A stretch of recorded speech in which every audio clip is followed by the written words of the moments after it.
With regard to skills, we're seeing a couple of challenges that L&D or HR more broadly is facing. The first is, what are the skills that we have? Where do they exist in the organization, and what level are those skills year to year? And the idea of continually, the conveyor belt of continually upskilling those, challenge number one. Challenge number two is, as people leave, whether they retire or the Great Resignation or whatever banner we want to put on that for why people leave, who are we bringing into the organization, and what is that level of skill, and then what's that gap we need to close? But the last is identifying what are the skills that we need for the future, that we can anticipate we need for the future.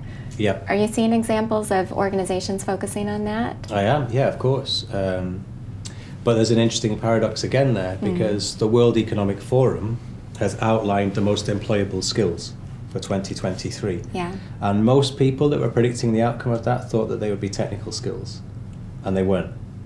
It was creativity, problem solving, critical thinking, what my generation might term as soft skills, but are now suddenly called critical skills. Yes. What a shift there in the definition of those important skills. So they've moved from being a luxurious thing to a necessity now. So I think you've got this idea that suddenly the human skills are extremely important, okay? That's a change in terms of employability. But also, actually, I think, I'll give you an example, right, of an organization. I can't say their name, but a large vendor company the other year, 2 years ago, invited me to come in to work with their sales team. And there was one individual in that sales team, global company, multi-million company, who was responsible for more than 35% of the invoicing, one person. But they invited me in to work with the sales team to provide consultancy and to help them with consultative selling. You know, how do we speak to chief learning officers, and what are their challenges, and how do we approach them? Yep. Having found out that there's this one individual who was responsible for so much of the invoicing performance, it seemed natural to say, why don't you capture what it is he does? Right. So maybe sit him down for 2 days, like we're doing today, and interview him and get on camera his approach, because it's obviously working. Yeah. And the response from the C-suite was, we can't afford for him to have 2 days out doing that. Right. And you can see short term. Exactly. Short term. What a ridiculous response. I mean, 2 days of his selling time compared to upskilling 40 plus salespeople. Yeah. Even if they were 0.1% better, the performance of the company would go up. But they see learning as a cost. And actually a perversely astronomical cost compared to the performance of the business. So how do we make that shift? we have to understand that learning is not the domain of learning and development anymore. Yeah. And the best content that we can produce is user-generated content. So if I'm a salesperson and the highest performing salesperson is really good, I want to know how well they're doing it. And I want to know from them, because they work for my company.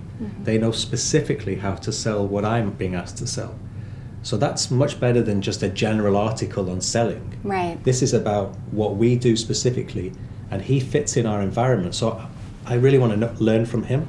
Yeah. So if you can empower employees to share their experience and their knowledge in a digital format, it's obviously incredibly powerful. And if not just generally, but for one obvious reason, what if he left?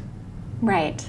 I mean, bring it back to the retention of our top talent. Yeah, you've just lost 35% of your invoicing overnight, and nobody else knows why he was good.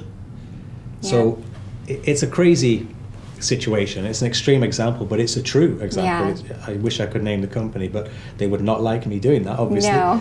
But it's a really good example of, I think, of the short-sightedness, as you rightly referred to it, of the view of learning.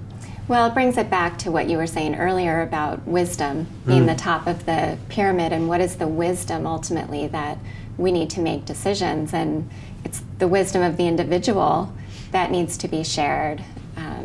It is, yeah. I mean, it seems really obvious to me. Yeah. But if you match, everything that we've said so far about convenience and preferred models, let's say this guy ran a virtual classroom clinic for 1.5 hours every Friday afternoon.